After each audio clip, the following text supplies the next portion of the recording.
Hello friends, and welcome to Adventures in Pixieland. My name is Amy, and I'm an ordained minister. We are in Bible study. We are in the NIV, and we will be through 2025. In 2026, we will start the KJV. We have started the work for comparison language in the Proverbs, comparing the KJV Proverbs to the NIV, but we're not quite ready to record those things yet. We're still in data analysis mode. So, in this video, we're in Genesis. We're going to do chapter 13, verse 8, so picking up where we left off, through all of 14, which is through verse, I believe, 24? Yeah, 24. So, let's jump in. Remember, this parable is called Abraham and Lot Separate, because Lot is Abram's nephew. Okay, so Abram said to Lot, "Let us not have any quarreling between you and me, or between your herdsmen and mine, for we are brothers. Is not the whole land before you? Let's part company. If you go to the left, I'll go to the right. If you go to the right, I'll go to the left. So you just pick a field, and it's yours. I'll be on the other side. That way there's no fighting. We don't need to fight, we're related." Lot looked up and saw that the whole plain of the Jordan was well watered, like the garden of the Lord, like the land of Egypt, towards Zohor. This was before the Lord destroyed Sodom and Gomorrah. Okay, so important for time frames.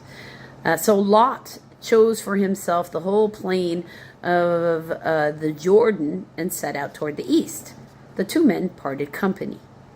Abram lived in the land of Canaan, while Lot lived among the cities of the plain and pitched tents near Sodom. Now the men of Sodom were wicked and were sinning greatly against the Lord. The Lord said to Abram after Lot had parted from him, "Lift up your eyes from where you are and look north and south, east and west. All of the land you see I will give you and your offspring," or seed. Okay, forever. "I will make your offspring like the dust of the earth, so that if anyone could count the dust, then your offspring could also be counted. Go walk through the length and the breadth of the land, for I'm giving it to you." So Abram moved his tents and went to live near the great tree of Mamre, I think I'm pronouncing that right, Mamre, at Hebron, where he built an altar to the Lord. Everywhere he goes, he builds an altar to the Lord, because that's part of how he's speaking to him. Abram rescues Lot. Chapter 14, verse 1.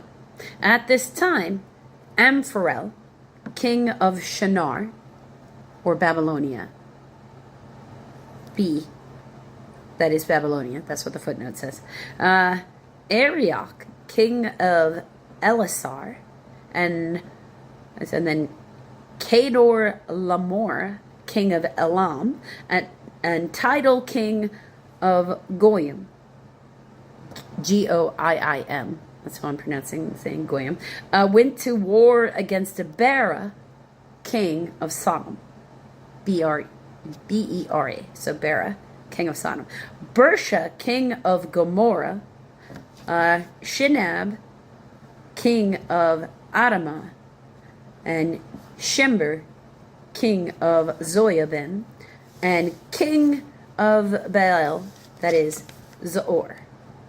So, we've got two factions. This faction is going to war with that faction. Lot has moved to a location that puts him as part of a war. Okay? Lot, Abram's nephew. All these latter kings joined forces in the valley of Siddim, the Salt Sea. And then we have a footnote of sea, or that is the Dead Sea. The Dead Sea is very salty, that's why nothing lives in it. For 12 years, they had been subject to, that's one of these kings, these Kedor Lamor. Kedorlao, so that, to me that's Lao, right? Kedor Lao Mer. M-E-R. Okay. But in the 13th year, they rebelled. So they were all subject to this one over king, and then they decided to rebel. And in the 14th year, that Kedar guy and the kings allied with him went out and defeated the Raphaites and the Ashtaroth Karnaim. It's not good. Ashtaroth is actually like the name of like a pretty high level demon, so that means they were worshiping that, in my opinion. The Zuzites in Ham and the Amites of Shava, Shaveh,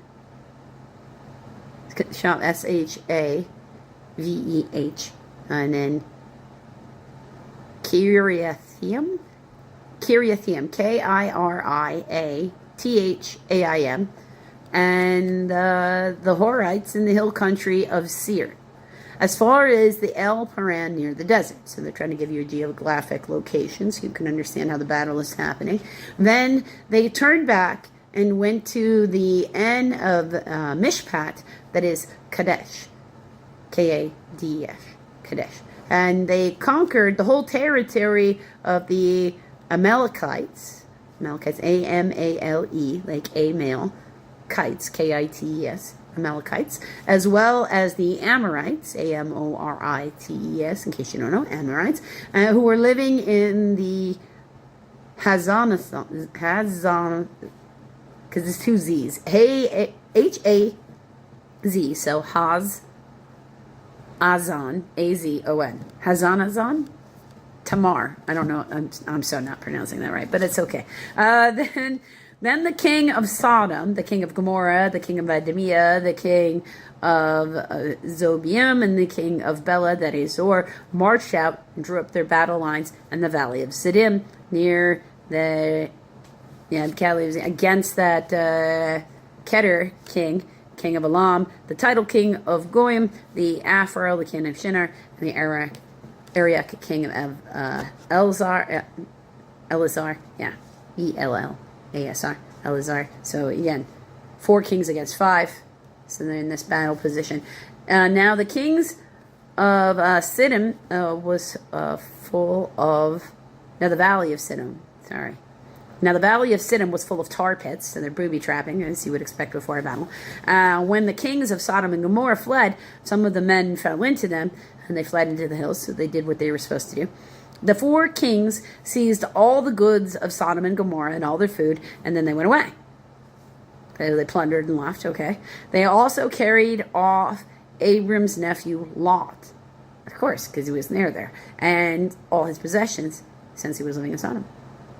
That's what happens. One who had escaped came and reported to Abram the Hebrew. Now, Abram was living near the great trees of Mamre, M-A-M-R-E, the Amorite. Oh, so Mamre is a person. A brother, D, or a relative or an ally of Eshcol and Aner. E-S-H-C-O-L, Eshcol and Aner, A-N-E-R. All of who were allied with Abram. Okay? So these were all people, were all friends. When Abram heard his relative had been taken captive, he called out to the 318 trained men born in his household and went in pursuit as far as Dan. During the night, Abram divided his men to attack them, and he routed them, pursuing them as far as Hobah. So they caught up north of Damascus. So again, a geographic location. So it's north of Jerusalem. He recovered all the goods and brought back his relative Lot and all his possessions, together with the women and the other people. So this is good. He rescued them. After Abram returned from defeating Kedar and the kings that were allied with him, the king of Sodom came out to meet him in the valley of Shaveh, S-H-A-V-E-H, that is the king's valley. Then Melchizedek, king of Salem, that is Jerusalem. So this is the person who had Jerusalem before Abraham. Okay, Melchizedek, king of Salem, brought out bread and wine. He was a priest of the God Most High. So this is a person who was already worshiping God in this place that he was sending Abraham to.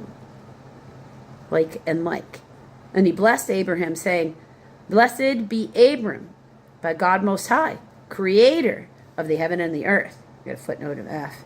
Possessor of the heaven and the earth. Either way. And blessed be God Most High, who delivered your enemies into your hand. And I say, whichever, because if he created it, he owns it. So, he's the creator. Then Abram gave a tenth of everything. Yeah. This was the king of the land where he was hoping to set up a home. It's not like he just went to go rescue his relatives. That's all he was doing. He wasn't involving himself in kingly affairs. He wasn't trying to do anything. This is your king, you tithe. Here's your taxes, my lord.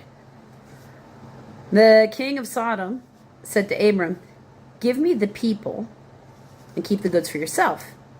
But Abram said to the king of Sodom, "I have raised my hand to the Lord. No, I have raised my hand to the Lord God Most High, creator of the heaven and earth, and have taken an oath that I will accept nothing belonging to you, not even a thread or a thong of a sandal. So you will never be able to say, 'I made Abram rich.' I will accept nothing but what my men have eaten and their share that belongs to the men who went with me to Aner, Eshcol, and Mamre.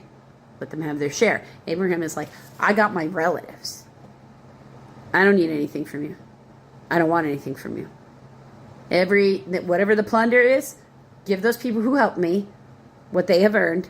I will take my relatives and their family and their possessions, and I will leave. You can have everything else. I don't want any of that stuff. He doesn't want any ill-gotten gains. He went to go rescue his relatives. That was his intention, and that's why he was safe. As opposed to somebody who wants to raid and plunder because they think they have the right to reap what they didn't sow. Which we're always told repeatedly, in this great book here, that you can't do that. So, make safe choices, my friends.